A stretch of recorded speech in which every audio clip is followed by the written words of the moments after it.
Mungkin sebagian dari kalian yang bermain sebagai winger sudah mulai merasa bingung, kadang merasa gampang capek karena sering berlari-lari, dan kadang kesulitan untuk melewati lawan karena tidak memiliki skill olah bola tinggi seperti Neymar.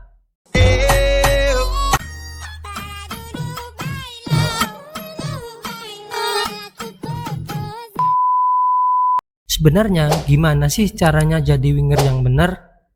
Kalau kamu udah mulai merasa begitu, kamu wajib simak video ini karena di sini saya akan jelasin hal-hal dasar cara bermain sebagai winger. Mungkin kalian banyak yang tidak sadar bahwa hal dasar ini sebenarnya cukup penting dan memiliki efek yang besar ketika kita bisa melakukannya dengan baik.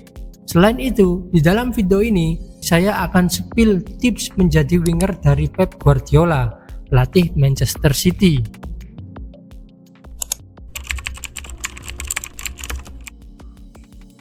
Sebelum masuk ke pemosisian atau positioning, sebaiknya kamu harus tahu dulu dan tanyakan pada dirimu, apakah saya ini benar-benar memiliki kecepatan? Jika tidak, menurutku kamu harus ganti posisi, karena salah satu modal besar untuk jadi seorang winger adalah memiliki kecepatan bagus. Hampir semua pemain yang bermain di sayap selalu memiliki kecepatan yang cukup bagus. Meski kamu memiliki skill dribble yang tidak terlalu istimewa, tapi kamu tetap bisa menjadi winger yang hebat asalkan punya kecepatan. Coba lihat pemain-pemain seperti Marcus Rashford, Martinelli, dan Andik Firmansyah merupakan sedikit contoh pemain yang sering menggunakan kecepatannya untuk melewati lawan. Area bermain seorang winger berada di area sayap. Sebenarnya area bermain winger itu cukup sempit, tidak begitu luas. Itulah kenapa rata-rata winger memiliki skill dribble atau olah bola tinggi. Tujuannya ya untuk bisa lepas dari pressing lawan. Positioning antara winger kiri dan winger kanan sama saja. Keduanya biasanya ditugaskan untuk menjaga kelebaran agar area bermain tetap luas sekaligus bisa merenggangkan pertahanan lawan. Contoh sederhananya gini, ketika kamu melebar kemudian fullback atau back sayap lawan melakukan pressing, biasanya muncul jarak antara back sayap dan back tengah ketika mereka telat bergeser.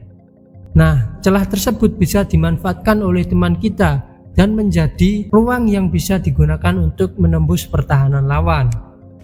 Begitupun sebaliknya, ketika fullback lawan tidak melakukan pressing dan hanya menunggu di tengah, kamu bisa lakukan dribble melalui area sayap.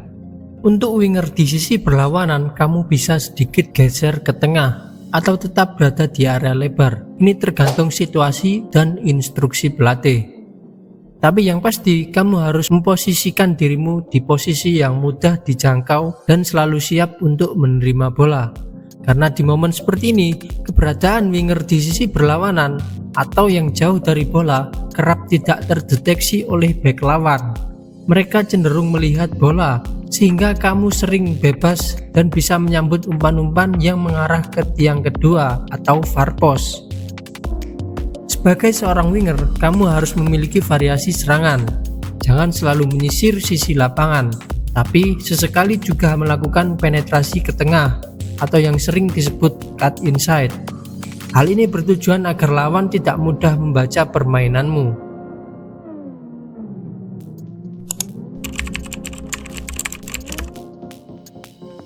Buat yang mudah capek bahkan sampai tidak kuat tampil full time, mungkin ada yang salah dengan cara kamu mengatur atau manajemen stamina. Mungkin ini terdengar sepele, tapi jika kamu mampu menerapkannya, saya yakin kalian pasti bisa tampil full 90 menit. Untuk mengatur stamina, kamu wajib membagi waktu antara bermain secara individu dan bermain secara tim atau kolektif. Ada kalanya kamu bermain secara individu, mengeluarkan skill dribble terbaikmu, dan melakukan sprint untuk melewati lawan. Namun dalam momen tertentu, ketika kamu sudah mulai merasa capek dan ngos-ngosan, sebaiknya mulai bermain secara tim. Artinya kamu bermain secara kolektif. Jika dapat bola, tidak perlu menahannya dalam waktu lama. Mulai perbanyak passing dengan temanmu, dan tidak harus melewati lawan. Karena jika kamu memaksa melakukan dribble dalam kondisi yang sudah capek, tentunya nggak akan maksimal. Justru bola mudah direbut yang membuat tim lawan bisa melakukan serangan balik yang mungkin saja berbahaya. Selain itu, kamu juga bisa melakukan gerakan-gerakan yang bisa membuatmu lepas dari lawan, sehingga kalian bisa menerima bola dengan keadaan bebas. Coba perhatikan gerakan Mbappe dalam video ini.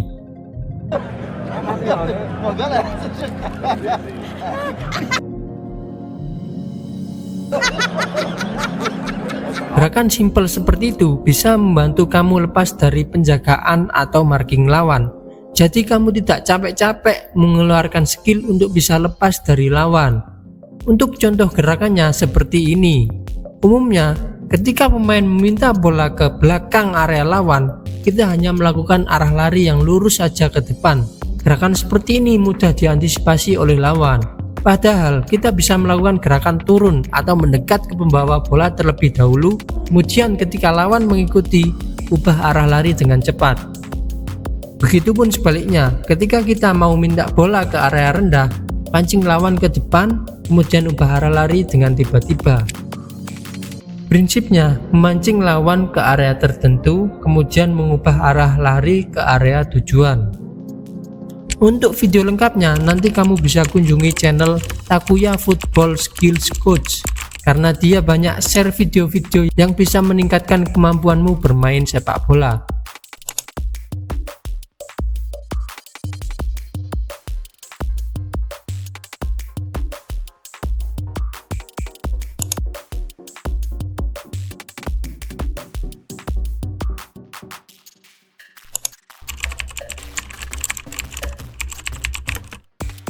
Sebenarnya ini adalah hal yang sangat-sangat dasar, tapi kebanyakan pemain melupakan atau bahkan belum tahu tentang hal ini, yaitu body shape.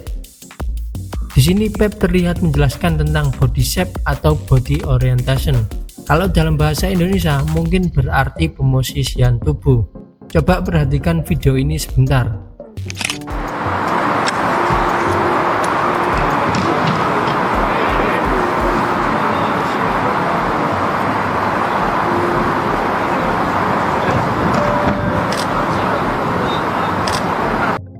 Intinya, ketika winger meminta bola, kebanyakan posisi tubuhnya atau body shape-nya membelakangi gawang lawan.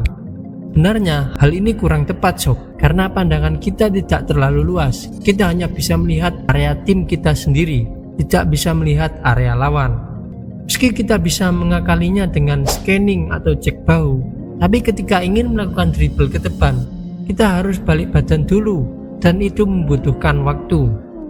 Cara yang tepat untuk mengatasi hal tersebut adalah dengan mengubah body shape atau pemosisian tubuh. Ketika kita meminta bola, usahakan posisi tubuh kita membelakangi garis throw in seperti ini. Dengan body shape seperti itu, kita bisa melihat dua arah sekaligus, yaitu area kita sendiri dan area lawan, sehingga pandangan kita cukup luas. Selain itu, ketika ingin melakukan dribble ke depan, kita bisa langsung mendorong bola tanpa balik badan. Tentunya cara seperti ini sangat cepat dan efektif.